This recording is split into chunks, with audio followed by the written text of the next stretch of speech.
SEC Kickoff with Vince Dooley is presented by PNC Bank for the achiever in you.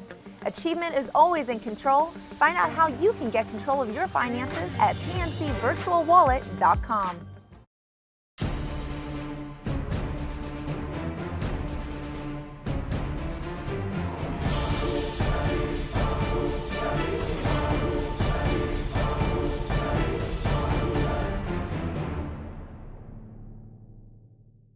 Hello, football fans. Welcome to another episode of SEC Kickoff. I'm Vince Dooley, and today we're previewing Week 11 of the regular season.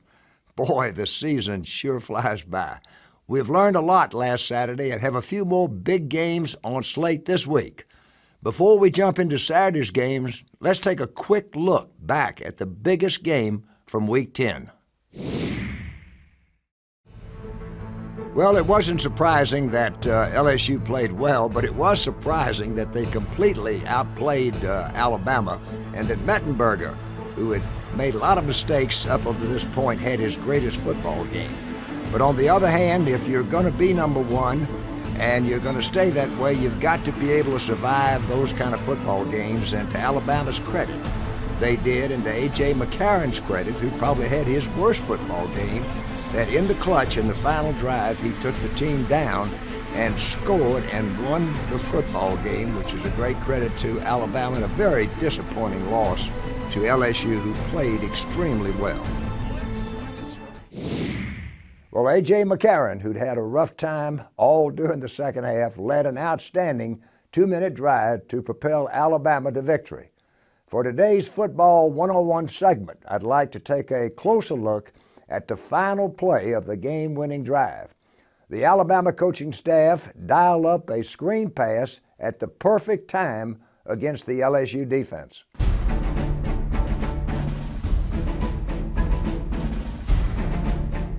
Well, with about a minute left, Alabama had moved to about the 30-yard line and called the screen pass.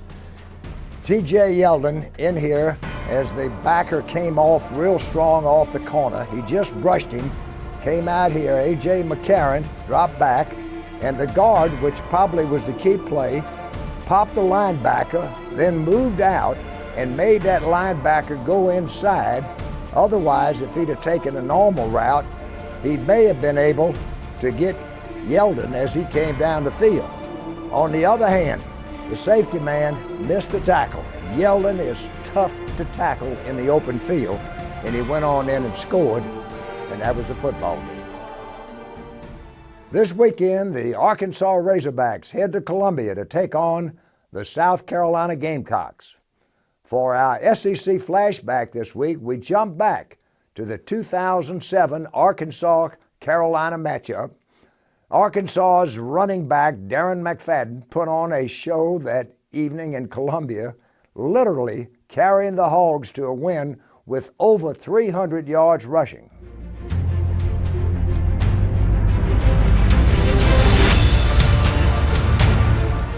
Senior night here in Fayetteville, Arkansas. Pivotal game for both South Carolina and Arkansas. People in terms of all-time rushers in the SEC. Looking to pass it. He's thrown 4 touchdowns. Up for grabs, and there's number 5. Johnson with the catch. The give is once more. McFadden. See ya. D-Mac. Hold on, Matt Ryan. D-Mac not looking back. Touchdown. How about that Heisman, Mark Jones? How do you like wide that? open again. Did that take how long? It was an 80-yard run. I'll guess about 8 seconds. Wow. McFadden with an 80-yard burst into the end zone.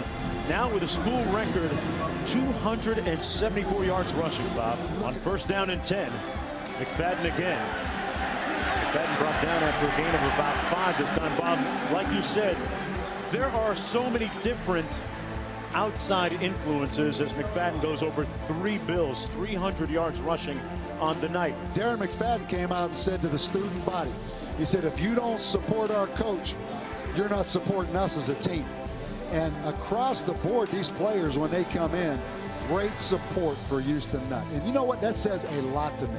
That says a lot. You got to make a little room for number 5. He had it in overdrive tonight. He put a lot of hustle in his muscle tonight. McFadden certainly right now near the epicenter of the Heisman conversation after a truly stellar performance tonight. Well, I've had the privilege of coaching a few great running backs in my time, but I can tell you Darren McFadden is right up there with most of the very best in SEC history. In Saturday's matchup, the Gamecocks will be the favorite, but Steve Spurrier will surely push his team to avoid overlooking the Hogs. Arkansas at South Carolina. After a disappointing start of the season, Arkansas is a much improved team, winning 3 of its last 4 games. Quarterback Tyler Wilson is a constant threat throwing the football and has thrown 16 touchdown passes this year. He is getting good help in the running game from Dennis Johnson, who is averaging 5.7 yards per carry with 8 touchdowns. It will be a challenge, however, playing the BCS number 7 ranked South Carolina Gamecocks at home, especially if they had an off week. Defensively, South Carolina is solid and have been destructive with Clowney rushing the passer. Offensively, they will naturally miss Marcus Lattimore, who is out for the season, but they have enough weapons in quarterback Connor Shaw, who can pass and run, and their ace Sanders, who is an excellent receiver and punt returner. South Carolina should prevail, but no doubt will miss Lattimore, one of the greatest running backs in Gamecock history. And now, a word from our sponsor, PNC Bank.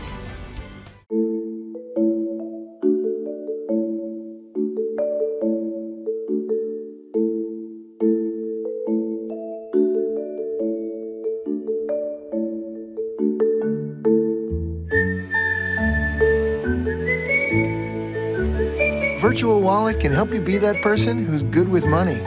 See what's free to spend, move money with a slide, save with a shake. Feel good about your decisions. The second CBS game on Saturday will feature Texas A&M visiting Alabama. Nick Saban and the Crimson Tide are coming off a big win in Baton Rouge, but they have no time to rest as freshman Johnny Manziel and the high-powered Aggie offense come calling on Saturday. Texas A&M at Alabama. Earlier this season, this matchup between number 1 Alabama and newcomer to the SEC, Texas A&M, got little attention. That is definitely not the case today. After the LSU game, number 1 Alabama is now surprisingly human, with weaknesses exploited by the Bayou Bengals. Meanwhile, Texas A&M found a quarterback in freshman Johnny Manziel, who at this point in his career is one of the greatest dual quarterback tailbacks this conference has ever seen. Texas A&M is 5th in the nation in total offense, 560 yards a game, and Manziel has 384 yards of those 584. He is 2nd in the nation in total offense, running against a defensive-minded SEC teams. A&M is not just Manziel, however. Their defense is strong and harassing. However, Alabama has A&M at home, and the LSU scare, I believe, will make the Alabama team better and more competitive. Manziel will give the Tide fits at first, but as the game wears on, the Alabama defense will start to neutralize the effectiveness of Manziel, and Alabama should prevail once again and remain number 1. One other game I'll be keeping an eye on this weekend is Georgia at Auburn, Saturday on the Plains. The Dogs and Tigers continue the Deep South's oldest football rivalry. With a win, Georgia locks up the Eastern Division title and a trip to the SEC championship game. Georgia at Auburn. This ancient rivalry, the oldest in the Deep South, marks the 116th meeting between the Bulldogs and the Tigers. These feuding cousins, as the rivalry has now come to be known, have been battling for over a century with an amazing degree of equality. There is one game that separates the two teams in wins. Auburn has won 54, Georgia 53, and on paper, Georgia is primed to even it up at 54 games apiece. With the Eastern Championship on the line, Georgia's offense, which averages 34 points and 470 yards a game, with tremendous balance between run and pass, with Aaron Murray passing and Todd Gurley running, should light up the scoreboard. At the same time, the Bulldogs' defense, as talented as any in the league, should minimize Auburn's offense. The Tigers have struggled throughout the season and is ranked at the bottom of the league offensively. These stats are all on paper, and Auburn, who just last week started a very talented freshman quarterback, Jonathan Wallace, and scored 42 points, would like to pull the upset of the year in the SEC. It probably won't happen, but it could, which is the beauty of the game, so long as it doesn't happen to your team. For those of you who will be watching games on TV Saturday, here's the full SEC broadcast lineup.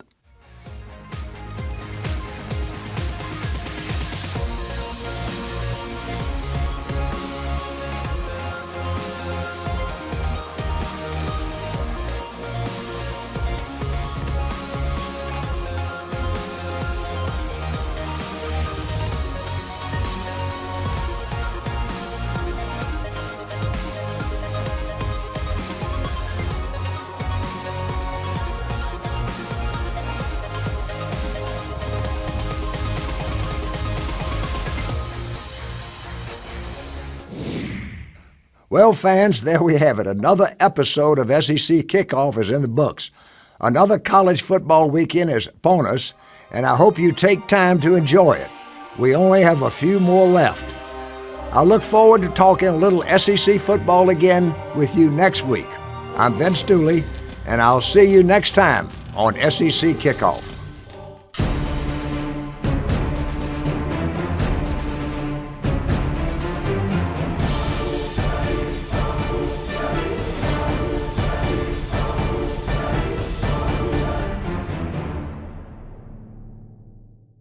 SEC Kickoff with Vince Dooley is presented by PNC Bank for the achiever in you.